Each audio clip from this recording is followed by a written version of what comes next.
আমরা ঐক্যবদ্ধ থাকি তাহলে এই বাংলার রাজপথ থেকে মসনদ পর্যন্ত কেঁপে উঠবে। আমি ইন্টারিম গভর্নমেন্টকে আমি দৃষ্টি আকর্ষণ করছি চান্দর ডাক বাংলা থেকে। আপনি হয়তোবা নিজেও জানেন যে এই দেশে ইসলাম এনেছেন আল্লাহর ওলিগণ। সেই আল্লাহর ওলিদেরকে আমরা হৃদয়ে ধারণ করি। এই দেশ সুফি দর্শনের বাংলাদেশ, এই দেশে কোনো জঙ্গিবাদের ঠাঁই নাই।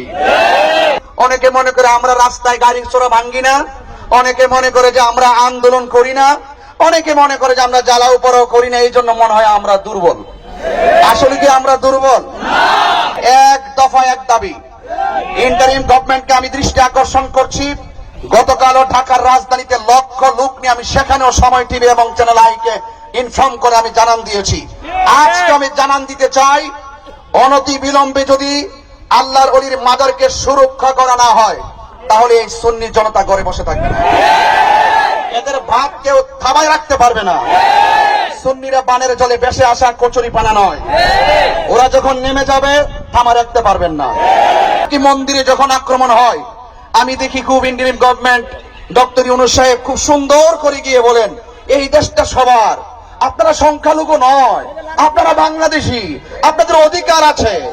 তাহলে আপনি যদি মন্দির পাহারা দেন আর পরিদর্শন করেন তাহলে মাজারগুলো যে প্রকাশ্য বুলডোজার দিয়ে ভেঙে ফেলা হচ্ছে, এবং গতকালও এই মাজারের ভিতরে আল্লাহর ওলির মাজারের ভিতরে আগুন ধরিয়ে দেওয়া হয়েছে, এই পর্যন্ত কোন উপদেষ্টাকে দেখলাম না একটা নিন্দা জানানো পর্যন্ত কথা বলেন ঠিক না?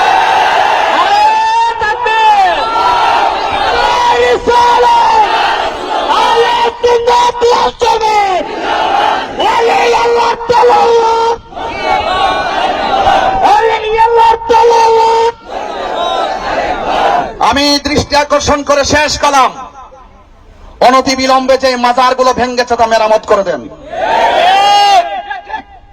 অনতি বিলম্বে সেখানে পরিদর্শন করে আইন প্রণয়ন করেন।